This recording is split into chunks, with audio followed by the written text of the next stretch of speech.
Hey everybody, Michael Lejeune here, and thank you for coming in and attending this webinar here. We're going to get started in just a minute, but just on the logistics side of things here. If you are ready for the Taking Your Government Business from Good to Great webinar, you're in the right place. So just hang tight for another 30 seconds or so, and we will get started. I just want to make certain that we get all the little stragglers in and that sort of thing, but we'll get started here in just a second.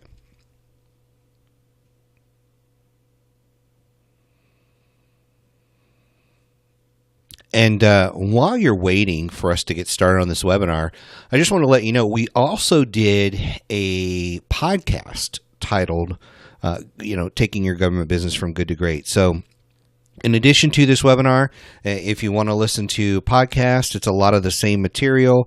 So it'll sound very similar, but some people, they just learn better, via that podcast by listening and that sort of thing. So we put that out there for you guys. So that's already out there on our podcast page. So you can go check out Game Changers Inside FA, and you'll see that in there. So let's go ahead and get started here. So I'm really excited about this webinar because I think it's going to be very different than what you're used to hearing from some of us. So the concepts are very simple, but they're things that a lot of companies don't talk a lot about. And so that's why I wanted to put together this webinar and talk to you about some things that are going to really impact your business and overall are very simple to do. So I think that's the key here. It's things that are very simple, but they are easy tweaks that you can make to start taking your business from where you are to greatness, whatever that looks like for you.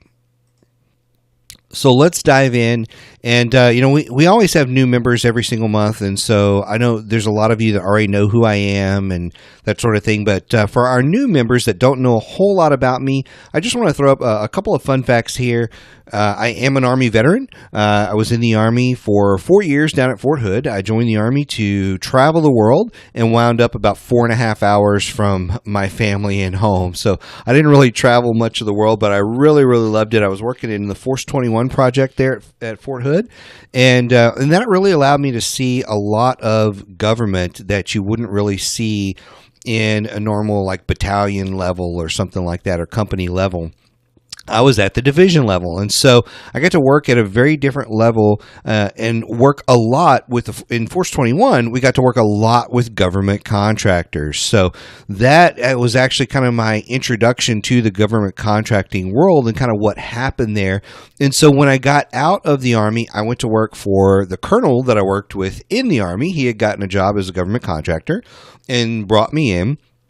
And I worked my way from the very bottom on the help desk to actually as the acting CEO of the company in about 3.5 years for that small business. And so as I was going through there, I literally worked every position in the company. I was in engineering, I was in tech support, I was in sales, and eventually, like I said, I'm the acting CEO of the company. And going through, I learned how to really, do and run a business that is in government contracting. And so that's how I became successful in government contracting. We started off, when I took over the business, we were doing about $1 million a year in revenue. And within 18 months, we were just north of 12 million and climbing.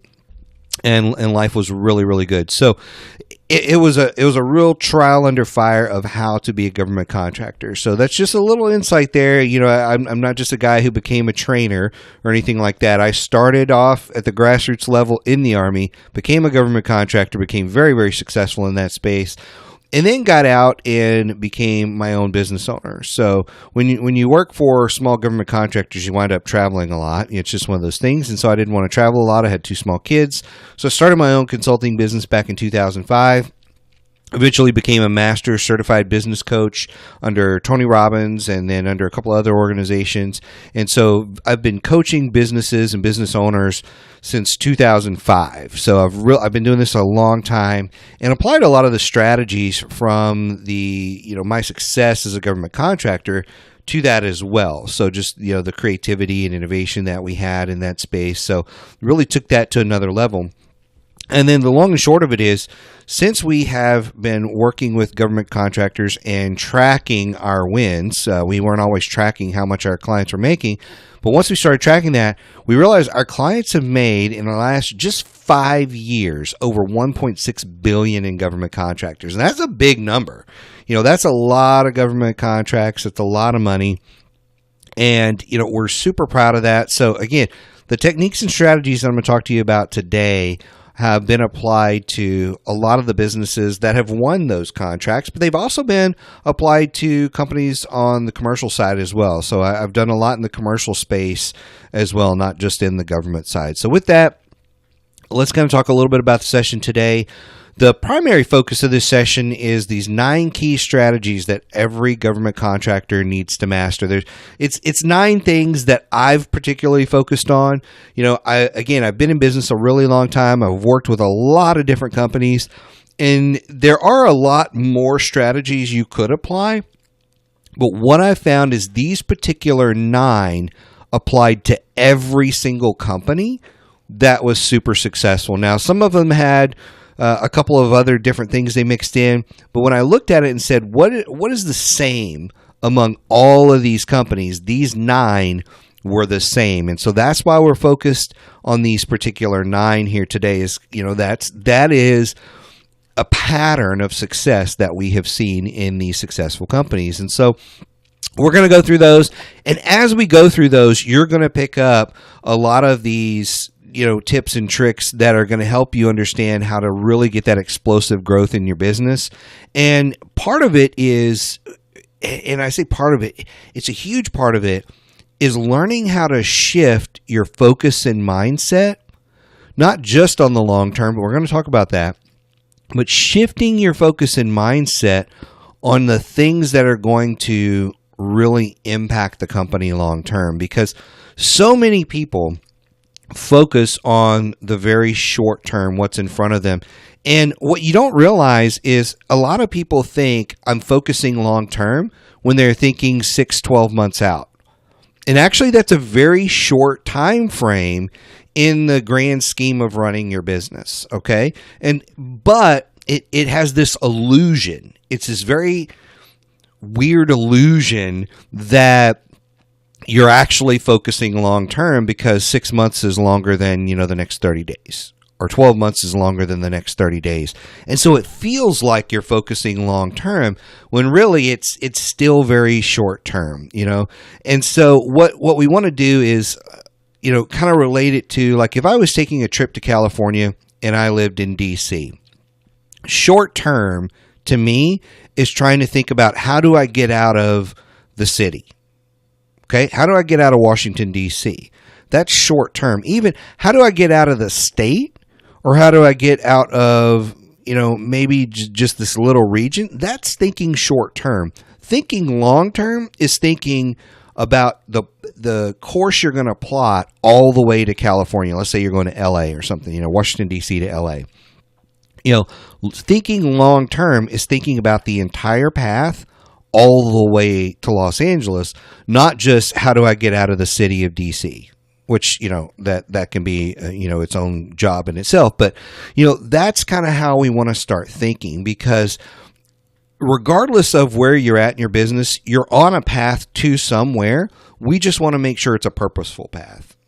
And typically you will not experience explosive growth if you don't purposefully set out to experience it. So, enough about that.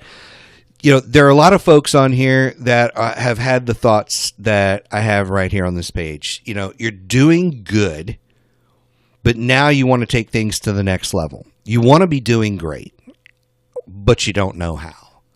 You've done some really good things and you've made some progress, but how do you get to this next state? And here is the trap that a lot of people get in.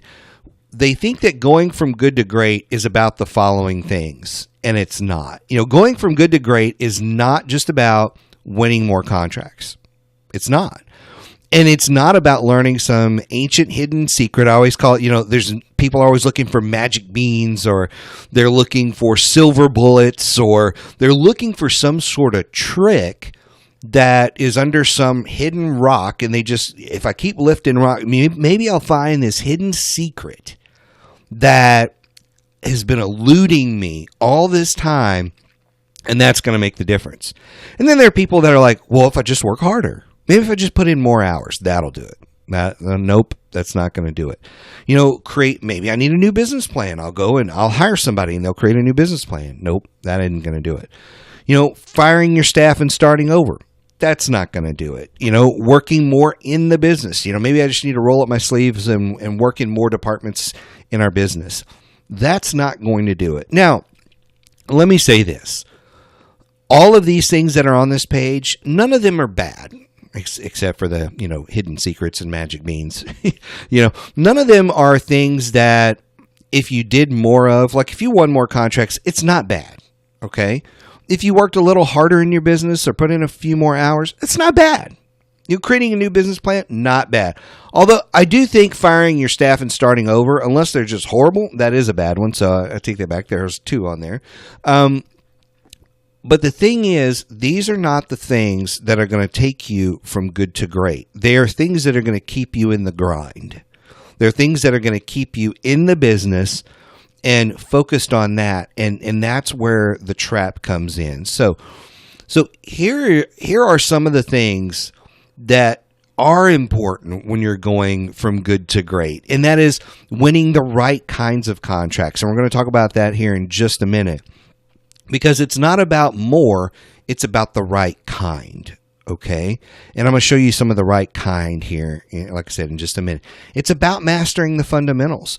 There's so many little things about running your business that you take for granted. And I know people are saying, well, you don't even know who is all on the webinar here. Well, I actually do, because I can see all the names and stuff. But I know that people take mastering the fundamentals for granted. And I know that because when I start walking through the fundamentals with people, they go, yeah, we're not really good at that. Or, I'd say on a scale of 1 to 10, we're a 6 or a 7 at that. Mastering the fundamentals is very, very important. Working smarter, not harder, very important. Applying new techniques and strategies, not just the same old stuff. When you think of insanity, what's the definition of that? It's doing the same thing over and over again, expecting a different result. That's why you need to start working on new techniques and strategies to apply to the business. Not just once or twice, but every year you need to apply new techniques and strategies. So that's really, really important, is that it needs to cycle through your business where you're continually adding new things. I'm not saying go and add 37 new strategies. You may just add 1 a year, 2 a year, 3 a year. New things, new ways you're doing something, or even taking something you're doing well right now and reinventing how you do it. And that will become a new technique or strategy for you, okay? So growing the right team. So it's not necessarily about firing people. It's not necessarily about hiring more of the exact same staff, but it's about hiring the right people. I always look at people as, sometimes there are employees on my team, and you're probably going to understand exactly what I'm saying here. There's employees on your team where you'll say, man, if I only had 6 of those guys, or gals or whatever, if I had 6 Susans on the team or 6 Bills on the team, man, we would be killing it, because for whatever reason, Susan or Bill can operate at a level that is just insanely better than everybody else on the team. And it's not because the rest of the team isn't any good. It's because those people, Bill and Susan, are exceptional. And so it's hiring the right people on the team to make the company move even faster. And, last but not least on this particular page here, it's working mostly on your business, especially those folks that are in here today in this webinar, and you are the business owner. It's really about working on your business and less in your business. If you are in business development or sales or capture, whatever you want to call it, it's working more on your business than in it. Because some people say, well, wait a minute, I have a job to do in sales. Yes, you do. But you can work in it or you can work on it. There's a difference. And so think about that as you start to look at the tasks you're taking on and the things that you're doing. I've actually seen salespeople hire their own assistant because they were like, look, I need an assistant for 10 hours a week, and I don't care if the company pays for it or not, but there are things that I should not be doing that an assistant should be doing. And if I had an assistant, I could take my revenue, 10, 12, 15, 20 fold higher than it is right now. And I've seen them go and hire an assistant. So, do you need an assistant if you're in sales? Maybe. You might. Will the company pay for it? Maybe. They might. If you approach them from the right perspective, they sure might do that. So anyway, it's about working more on it than in it. So let's jump in and let's talk about these 9 key factors here that will help you get this good to great growth that you have going on here. That's a lot of G's to say at once. So the first one here is focusing on cash flow versus growth by revenue. And see, the reason I hit on this one first is because cash is super, super important. And the average general contractor is so focused on revenue and contracts that they don't focus on the cash flow that's generated through those. Okay? Let me say that again. They're focused on winning the revenue, but they're not necessarily focused on how the cash flow plays out. And so that's why you really need to shift your focus to cash flow analysis of contracts, not just, hey, there's a contract, I think we could win it, let's go bid it. Okay? The big difference. And so you'll see these 3 examples I have here. As you start to look at these examples, you're like, wow, I'm starting to look at this and say, maybe we should not go after $1 million contracts. Maybe we should go after 400,000 and 100,000, because look at the cash flow difference. And the cash flow difference that you're going to see is look at the first one here. So contract number 1, it's a 5-year term, which means it's approximately $200,000 a year. However, I've been on a lot of contracts like this, and depending on where you're at in the cycle when this gets awarded, what's going on in Congress, what's going on with the budget, what's going on, disaster relief around the world, different types of things going on. Even though this gets awarded today, it may be 6 months before we start work, maybe 8 months before we start work, just because they have other priorities. So, especially if this came as an end of year thing, they were trying to get the contract awarded before their money ran out at the end of the year. So they get the contract awarded, in September, and it's March or April before we start work, maybe even farther down the track. Maybe it's, sometime next summer before we actually get to do some of this work. And so I'm not even submitting invoices till 12 months out. It's almost, August or September before I'm submitting any invoices because of the cycle of how this is in the first year. So in the first year, it actually may be 0 revenue for you. So that 30,000 profit may actually, move to a goose egg in the first year because it's taken so long to get things awarded. And then, they're also looking at things sometimes as what's a 5-year contract. We got all the time in the world, and they just move slowly until it finally kicks in, and then things start moving at regular intervals. It's just the way it is.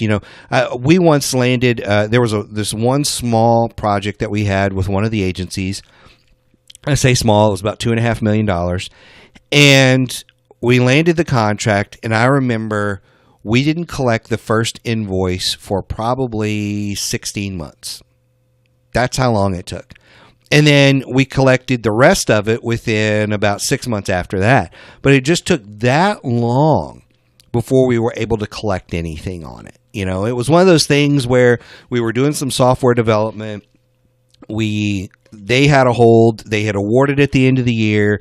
They finally get to work on some stuff.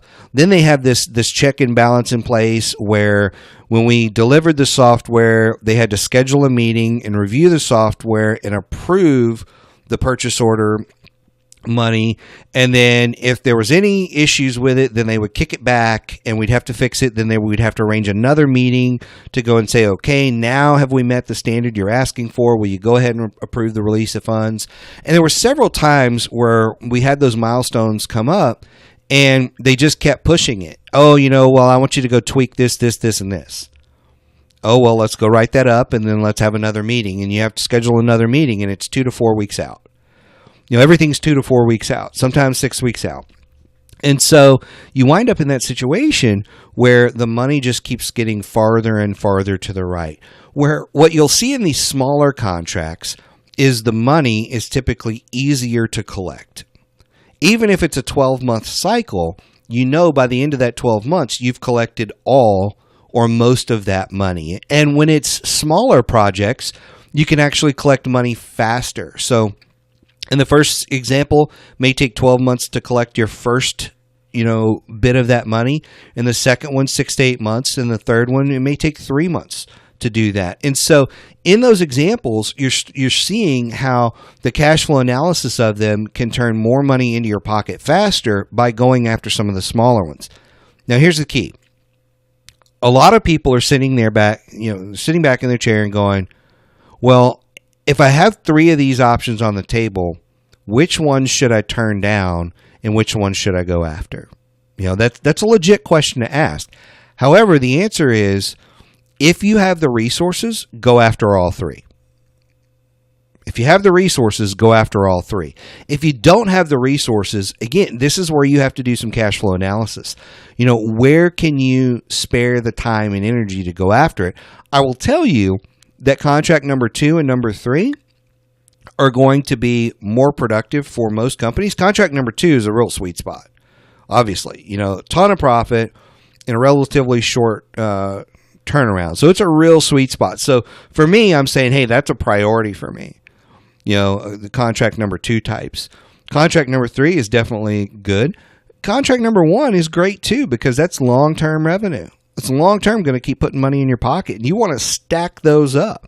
So that's really good. But it comes down to, what are the resources you have to, create your RFP response? Do you have the power to do that on your team? I don't know.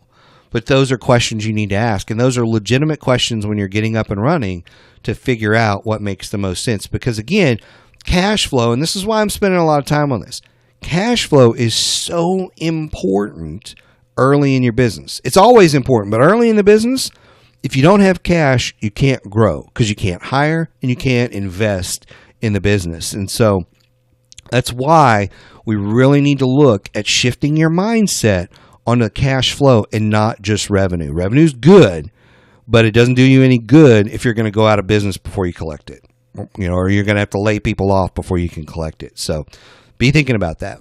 So number 2 on our list here is growing your team. Growing the right team is the fastest way to increase revenue, because it really does, fill a lot of gaps, and it really does allow you to expand your capabilities. And I don't know if you've heard this story before. There's these, and there's tons of different stories about this, and I may misquote it, but there's lots of different versions. But here's the story. They have 2 oxens, however you want to call it. We'll just say horses. How about that? Let's go with horses. Let's say you got 2 horses. Each can pull about 5,000 pounds. But if you hook the horses together, instead of them being able to pull 10, they can pull 20 or 25. And that's because when you have the right team, the team can do exponentially greater than what one person could. And so when you have the right team, they can get a lot more done than you would expect. And so having the right team, it usually fills a lot of skill gaps, and it allows you to fill roles that have gone unfilled in your business. And so there are 4 functional areas that I like to focus on when I'm growing the right team. And you'll see it here. It's sales, marketing, operations, and customer support. And what you're looking for in each one is you're looking for that VP or director level person that can run that group, that can run that team, and run it like a well-oiled machine, because every group needs a leader. The sales team needs a leader. The marketing team needs a leader. And at some point, again, a lot of people that are on this webinar are the owners of the business. And so if you're the owner of the business, at some point, you will be the leader of the sales team, the marketing, operations, support. You'll probably even be the actual workers in those divisions. It's an army of one a lot of times, right? And so you'll be the ones actually executing and leading yourself and all that. But as you grow, you need to build leaders in each one of these departments, and those leaders need to build a team around them. And each one of these areas has a different meaning for your company, a different area of growth. And these are kind of the order that I would rank this in. If you're saying, well, which, should I hire first? Should I hire a CEO or a CFO or a COO? Because sometimes as an owner, you can actually bring in a second top leader as a president, as a COO, as a CEO. There's a lot of different, ranks and acronyms and things that you can bring in. And those are good, but I focus first on sales. We need sales growth. Let's start there. The VP of sales and the territory managers. Then let's move into marketing, then operations, then customer support. And these will all they'll make sense as you start to grow of why you need each one. And I'm going to touch on here real quick the CFO one and the contracts team. A lot of people look at a CFO as a glorified accountant. That is not what you want as a CFO. You want a CFO who can interact with your contracts team, with your COO, and with other areas and departments, not only on their budgets, but on their projections, on other finances, on investments, on your money. You want somebody who can roll up their sleeves and get really entrenched in the team. A contracts team is really good for doing, item number one that was on this list, with going through and doing that cash flow analysis. Even if they have to work with the CFO, that's something that the contracts team can work on. But a contracts team at some point will have its own leader, and it will have 1, 2, 3 people on it that are writing RFPs and that sort of thing. And you'll be able to go from, doing one RFP response or 2, 3 a month to 20 or 30 or 40 a month. So when you have the right contracts team, you can really ramp up your responses to these things that are out there. And you can also branch out into sources sought and a lot of other different things, which we're going to talk about here in a little bit as well. Last, but I want to make sure I hit on this too, is don't overlook customer support. It's really great if you get to a point in your business where you're killing it in sales, you're driving in revenue, you're bringing in, new opportunities and all these kind of things. That's really, really great. But if your delivery and support are not up to par, then you're going to lose contracts.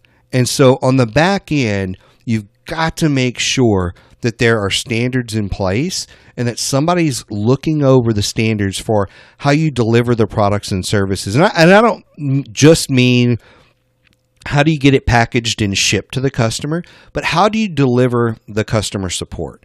How do you deliver the services that you are selling to these folks? When somebody is on site, how do they treat the customer?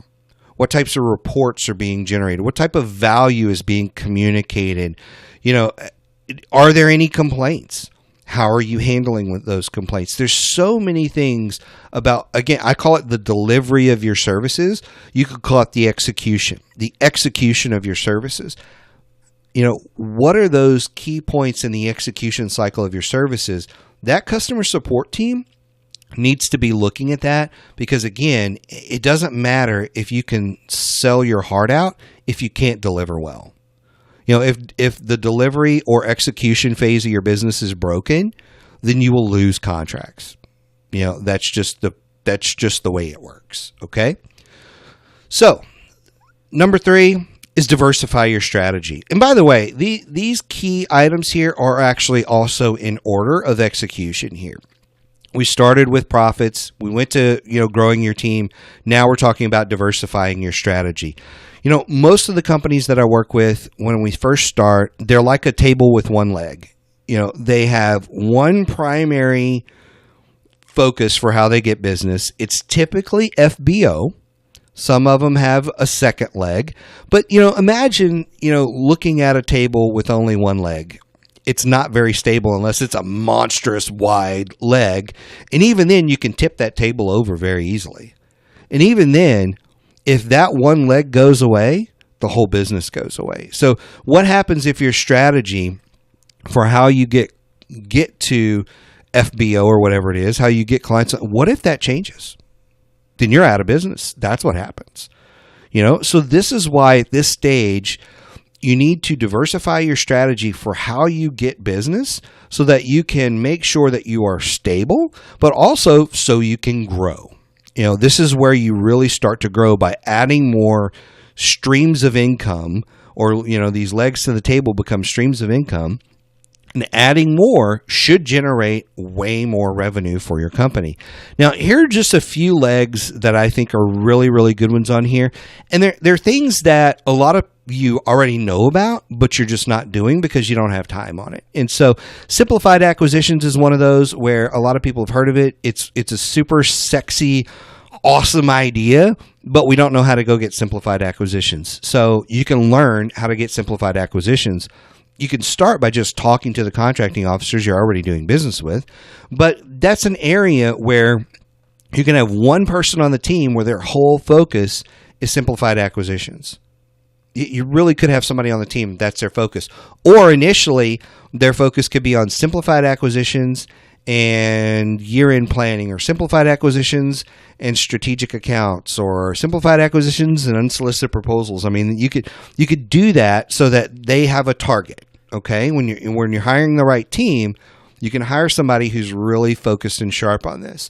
And this even helps when you're hiring the right team to be able to look at it and go, oh, do you have any experience with SBIRs or sources sought or unsolicited proposals?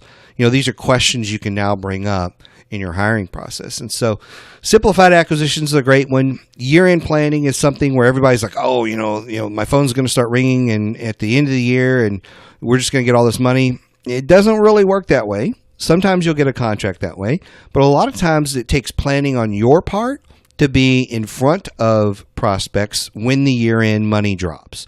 And so that needs to become part of your strategic process, especially if you look back over the years and notice that you haven't gotten that burst of revenue from the year-end planning. What do you need to change about next year?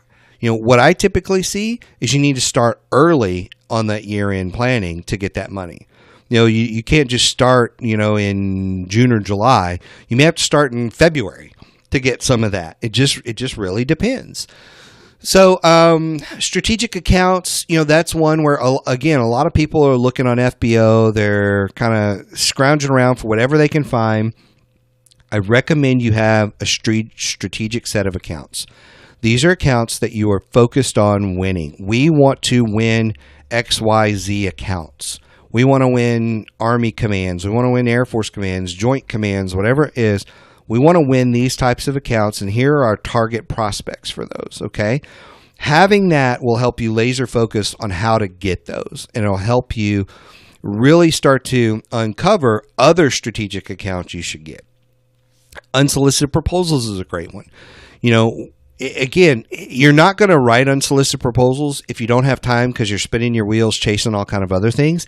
But as you start to build your team and do different things, you'll have time to focus on things like unsolicited proposals. I've done those before. I've actually done unsolicited proposals to the White House and got responses. I've got responses from the president's chief of staff. And that was a springboard for one of our companies. It just exploded after that set of unsolicited proposals that we did. SBIRs is another one. The small business innovative research projects, where the government is actually funding you to do some sort of, not necessarily invention, but to create technologies for them. We've done those before. And it was a huge source of revenue for our company. And in fact, I actually have a podcast that we're going to be doing in the very near future just about SBIRs. A friend of ours, his name is Matt Miller, he built his business by winning SBIRs to the tune of, I think he had $20 million worth of SBIRs, built his company, winds up selling, the services, products and services back to the government over and over and over again. Then a big company in his space comes and acquires him, and it was all built on the back of SBIR. So we'll talk about his story on that podcast in the near future. Sources sought and expiring contracts is another one. I see a lot of people that won't even respond to sources sought, and I think that's a huge mistake. But again, if you don't have the time and energy, I understand it. But that's something you can add to your strategy. And then expiring contracts. That's one where you can start to track, what's expiring in our niche over the next, not just 6 months, because that's short term, over the next 5 years. And you can start to put targets on your map of, hey, we need to be talking to this company now or this organization. We need to be talking to them in January. We need to be talking to the next one in July. We need to be talking to the next one in December. And you need to be planting those seeds a couple of years out before those contracts expire. That's the best way to position yourself to win some of those contracts. So let's move on. Number 4 is an advisory board. A lot of people think, hey, when I get an advisory board, that means I've got to turn over a lot of control or whatever it is to this group of people. And that's not the case. It could be if you're a public company, but when you're a private company, you have all the control. An advisory board is there really just to help you. And so as the leader of the advisory board, if you're the owner, again, a lot of people listening today are the owners, you're looking for people who are key players in your industry. You want people in your industry that typically have influence. They have a lot of people following them on social media. When you drop their name in a meeting, people go, oh yeah, I know Steve. Yeah, I know exactly who that is. And they're well known. They have some influence in your sphere so that they can open some doors for you, because that is ultimately what they're going to do. They're going to open some doors for you. Point number 2 up there sounds like I shouldn't have to say it, but you want successful people on your advisory board. I've often found people who are like, hey, my cousin's next door neighbor's brother, he said he's super smart and all this. And you want, like, well, why isn't he working right now? Oh, well, they lost their business. So, yeah, he's got a lot of great ideas. It sounds awesome, but he just doesn't know what to do. And, oh, by the way, he doesn't have any influence. And they'll put somebody like that on their board. I mean, I see it all the time. And so you want people who are successful at what you're doing to be on your board. And so, again, don't take that lightly. Please only put successful people on your board. And, again, you want people that are going to be able to open doors for you. And that takes successful people. The thing is, you're also going to need to compensate them. And you're either going to compensate them in the form of shares of the company. So as the company grows and makes money, they're going to get a portion of that. Or you're going to do, flat out cash or benefits of some sort. Maybe, you're going to have your advisory meeting once a quarter and you're going to have it in, different locations around the country. And part of their compensation is, hey, we're going to take care of all your expenses. And we're going to take you out to a really nice dinner, and maybe one of the times you do it, you're going to do it in, let's say, St. Louis, and you're going to take them all out to a Cardinals game, and so you're going to buy box seats or something like that, and maybe that's their thing as a board. They all like sporting events, and so that's their compensation is, I'm going to take everybody to a really nice sporting event or whatever it may be. You may not be able to afford the cash that it takes. I remember at one point, one of our boards, we had 6 people on it. And every board member made $1,500 for the 2-day meeting. That was their compensation. So a lot of ways to compensate your board, like I said, stocks and all those kind of things. But you do need to compensate them so they have something in the game there as well. So what does an advisory board do? Well, like I've already said, they're going to open doors. They should be able to make introductions. They should be able to expand your knowledge and expertise. So, you want people that know things you don't know. If everybody's just like you, then most of them are worthless to the team because they're not adding any value. You want people that know things you don't know, okay? And that's why you want to bring them in. They're also going to coach and guide you and hold you accountable. Those are really big deals. But the last one there that's super important to me is they're going to help you make decisions. And so when you're making decisions, sometimes it's like, I could go one of 3 different directions on this. And they're going to be able to help you say, well, out of the 3, I really think path number 2 is the one we should go down. And they're going to help you feel like, yes, that was the right path. And if you're wrong about that, you're all going to be wrong together, and you're going to work together to correct that. And so it works so much better when you have a team making those decisions, whether you're right or wrong, because you're going to get that support whether you're right or wrong. Okay. So number 5, thought leadership. And again, notice the order at which we're doing this stuff. I didn't say go and do thought leadership first. Go write a book and, get all over, social media. Nope. That comes down the road after you've done some of these other things. But understand that the best people in your industry always get known as the expert in your field. And how do they do that? There's a couple of ways they do that. They create artifacts and they share their opinions with the world. So they create artifacts and they share their opinions or they share their opinions through artifacts a lot of times with the world. And so here are just 4 of the ways that I recommend that you do this. And I've kind of combined articles or a podcast there because I feel like when we've done this before, we've actually surveyed all of our clients and non-clients. And I feel like you really need to choose between the two when you're starting, because like we started with articles, and articles are great. They help you clarify a lot of your thoughts, but depending on your industry, the people who read the articles might not be your buyers. And that's what we found in our industry. We found when we polled all of our buyers, when we polled all of the people that weren't clients, we found that our buyers listen to podcasts. 100% of our buyers listen to podcasts, which blew us away that the numbers were what they were. And we found that 100% of our non-buyers read articles. It's like the non-buyers who have been in our list forever read articles.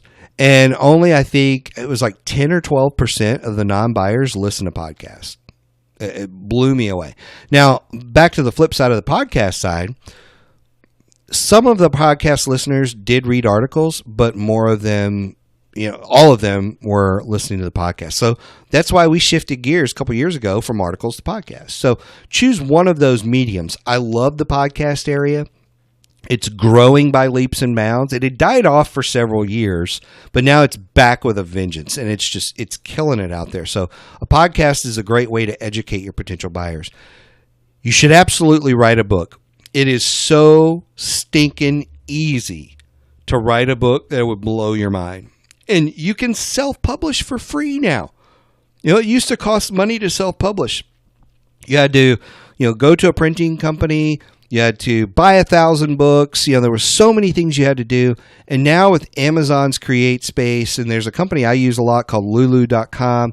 With those two companies, it's literally you can do all the work on your own, upload your files, and then you've not spent a dime unless you've, outsourced the creation of your cover or editing or anything like that. You cannot spend a dime to have your book ready, and then it's print on demand. Print on demand. My books, or a couple of my books that I've written, they're just shy of 200 pages each, and it cost me about, I want to say $4.45 each to print them.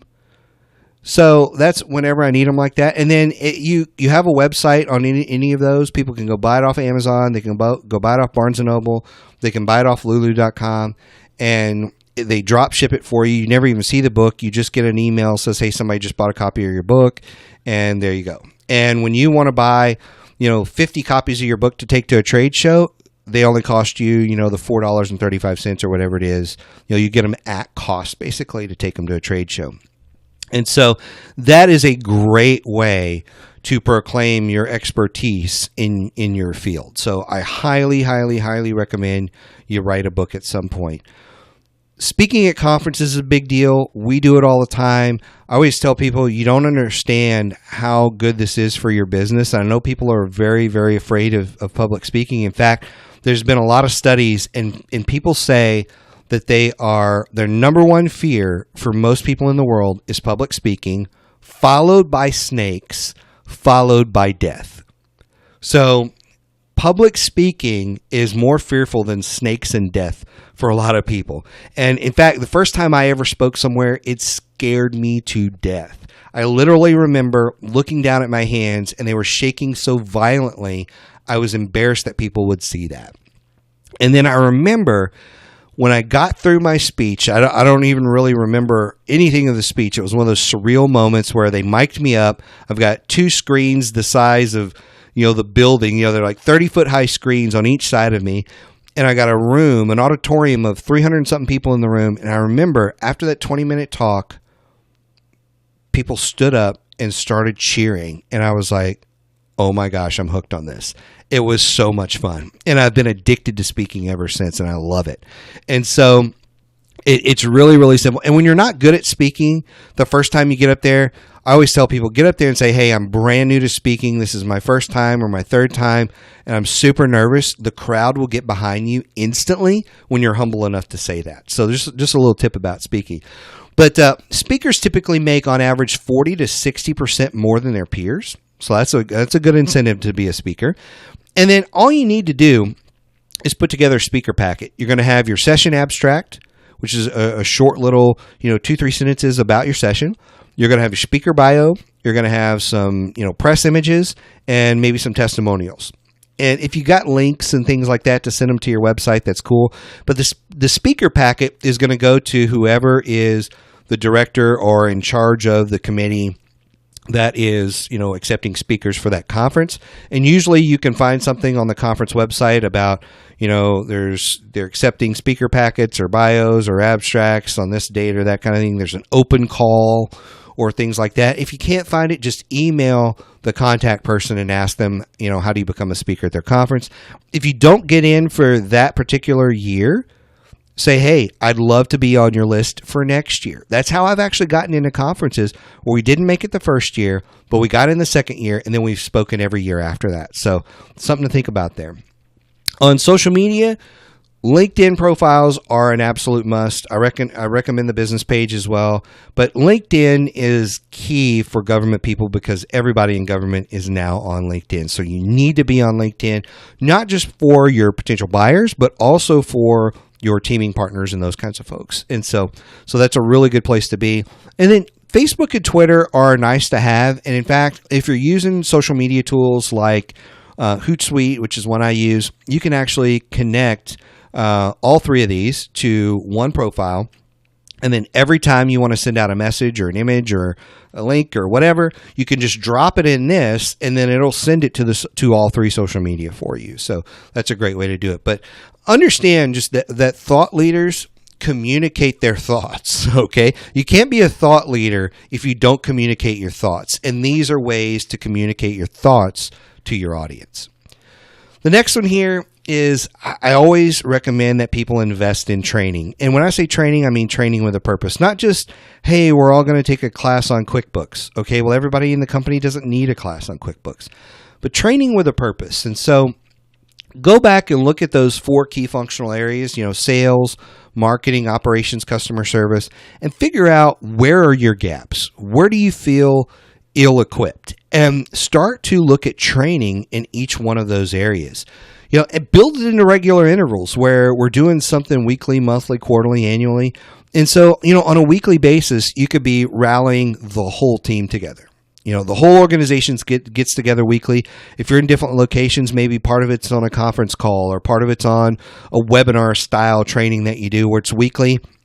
And it may only be 15 minutes. It doesn't have to be hours of training. It could be 15 minutes on, hey, we're releasing a new product and I want to get everybody in the company trained up on what this new product is. Everybody, not just the sales team, not just the support team. I want everybody in the company to understand what the new product is, what the value is, that sort of thing. On a monthly basis, you could also be doing something like that with the whole company, but you could also be doing, sales could be reading a book. Marketing could be reading a book. They could all be reading different books in different departments and doing a book study. You could be doing quarterly offsites. You could be doing annual retreats. There's so many ways to do this training where it's focused on how are we going to take things to the next level. I always recommend when you're doing the quarterly and the annual ones, mix those in with planning sessions. Have your team come out of that training and do planning sessions. How are we going to incorporate this training into next quarter, next year, into our business plan, that sort of thing. So just some real easy advice there on the training side of things. So this one's going to sound a little bit like a shameless plug, and guess what? It sort of is, but it's also really, really important. I've done this. We have brought in consultants and coaches in our business, and we always are looking for different people who can coach and train us on different things, because the outside perspective that a coach or consultant brings is extremely valuable. That's why a lot of you are part of Federal Access. You want access to us to be able to ask questions, to be able to bounce things off of. And so that's why, you need to have that. And so for a lot of people, I always recommend get an assessment of the entire company. Maybe it's a 1 or 2 day thing where they go on site and they do an assessment. That's great to do. Pay extra if you have to. So we have a 2-day on site that we offer our clients, where we can come on site for 2 days and not only do an assessment, but go through some training of A to Z of what you should be doing in government. That's a great place to start, when you bring in a consultant. You really want this outside perspective, because you want people who are on the outside to say, hey, why do you do this? Why are you doing business that way? What is the purpose of that? Not to ridicule you or critique you, but to get you to think about that, because you may say, well, I don't know why we do it that way. I'm not really sure. We've been doing it that way forever. Well, have you ever thought about doing it this way? And that's where having an open mind will be very, very important, because somebody's going to come in and talk to you about your baby. Again, if you're an owner listening to this, it's your baby, and you need to be open to hearing advice and thoughts they have about your baby. That's a very key thing here, because if you're not going to have an open mind, don't do this step. That's very important. You'll just waste money. My personal preference, have somebody from outside your industry come in and do this, because they will see things that people in your industry won't. And if you brought in, let's say you were in IT, let's just say you're in IT security. Let's say you bring in an IT security consultant. That person is not only going to spot the same 11 things he always spots every time he goes to a company, his suggestions are going to be the exact same that he gives to every single company. And if you follow those suggestions, you're going to look like every company he's ever coached. And you don't necessarily want that. You want to be able to stand out. And so there may be some great benefits to having that person coach you and give you some of those tips, but you want to look different. And that's where somebody who's outside your industry is not going to give you the exact same tips that industry coach or consultant will. And so I'm not saying you can't bring in an industry specific consultant. I'm just saying there's value to bringing one who's not. And so take a look at that. And, the thing about having a consultant come in is there is a lot of heavy lifting up front. There's, going through an assessment, going through and focusing on, different aspects of the business. There's a lot of work up front, but you should get to a point after 3 to 6 months where you're kind of in this cruising relationship where, you're meeting every other week or once a month. You're talking to them. They're giving you homework and you're going to apply it, and it's not a massive redo or rebrand or change of processes or things like that. It's tweaks. So you start with a massive cleanup, and then you work on tweaks down the road. So that's one way to look at it. It won't always be the heavy lifting you have up front, because sometimes that heavy lifting up front is enough to make people not want to do it, and so or back out because they think it's always going to be like this, and that's just not the case. So here are a couple of the big benefits, but I won't go over all these just, for the sake of time. You can read through these, but understand one of the biggest ones in my opinion is they tell it like it is. They tell you the truth, and you need somebody in your life who will tell you the truth about your business. That is a big, big deal. And so if you know things are ugly, if you know there's some issues and they're not giving you those, you probably need a different consultant, okay? So, again, consider a long-term relationship. I think it takes a long time to break bad habits. I always tell people, they ask me, well, how long is it going to take to fix this? And I say, well, how long have you been running your business? So, we've been in business for 18 years. Like, well, I'm not going to be able to break 18 years of bad habits in 3 weeks. So, we'll see how long that takes. I don't know. It's hard to say. So, anyway, a long-term relationship is really a good thing to have. The next area here, and I'm going to kind of go quickly over these last two here. This next one here is innovation. And the deal with innovation is I'm always looking to challenge the status quo in the industry. So let's say if It's industry standard that it takes 2 to 4 weeks for shipping. Well, how can your shipping be done overnight? Maybe that's a way. What are some other status quos in your industry? Ask your clients, ask your team, what are the status quos that if we were able to address this would be a huge leap in innovation for us as a company, and we would distinguish ourselves from everybody else in our field. Those are the things you're looking for. It's not always new technologies or new processes, but it's things that will benefit the client. And I personally love it when it's complementary products and services. So it's not a brand new product launch that has nothing to do with you've already put out there, but it's complementary because now it's an add-on to what you've already sold them. And that's a great way to approach this. So again, look for complementary products and services.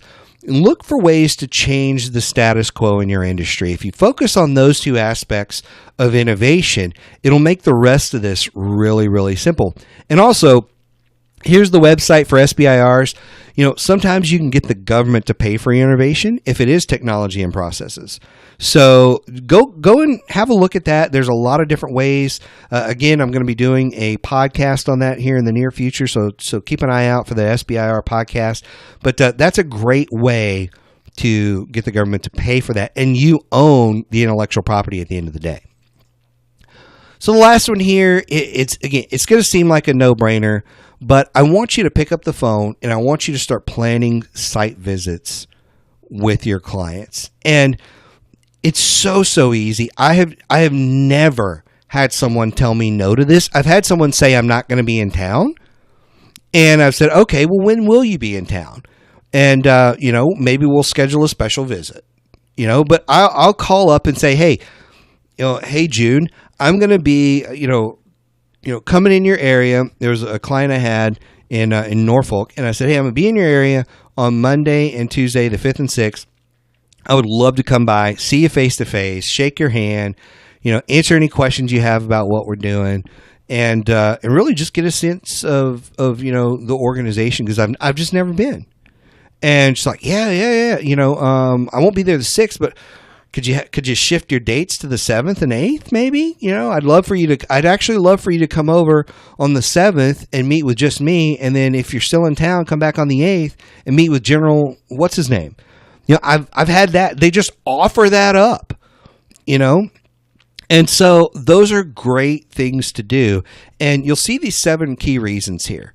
It takes your relationship to an entirely new level the moment you shake hands and you look somebody in the eyeballs. It changes everything. Looking them in the eyes changes everything for you. It demonstrates so many things about the maturity of your company, about the maturity of yourself, about your willingness to work with them. But then it allows them to just spill their guts to you. They will tell you things in a face-to-face they will never tell you over the phone or through email. They'll never tell you those things. And they don't want a trail of it. They don't want a paper trail. They don't want a record of it. But they will look you in the eye and say, James on your support team, I can't stand that guy. Every time we call, he makes us sound like we're stupid, and he talks down to us and blah, blah, blah. And they'll never say, James could walk in the room and go, oh, we love him, and give him a big hug. I've actually had that happen to me at a client's site. And I was like, I can't believe they hate this guy. I never knew that, because all they do, is send emails about and gushing about him. But when I got on site, they were like, yeah, we can't say anything bad about him, but he is horrible. And, and so the contract's coming up for recompete. He's going to be on the contract. They're not going to want to work with him. Little things like that go a long way. So you get this valuable intelligence. You also learn about other opportunities popping up around the organization. And these things are all super, super helpful for you. But again, you're never going to get them if you don't focus on going and meeting these people face to face. So a lot of value there. You need to move that relationship from an email, fax, phone relationship to face, and this is a great way to do it. You can also, while you're there, say, hey, can I meet this contracting officer, that contracting officer, other different people like that? They could, sure, let me walk you down to his office and you meet them. And you just chit chat. You're not talking about anything in acquisition. They could talk to you, but they get a sense for who you are as a person. And when people like you as a person, they buy from you. It's a big, big deal. So go see these people, okay? So that is it for today. I went fast and furious through this one. There's a lot of information. So if you have questions about anything I talked about today, just reach out to me. Let me know. You've got my phone. You've got my email. I hope you really enjoyed this particular session today.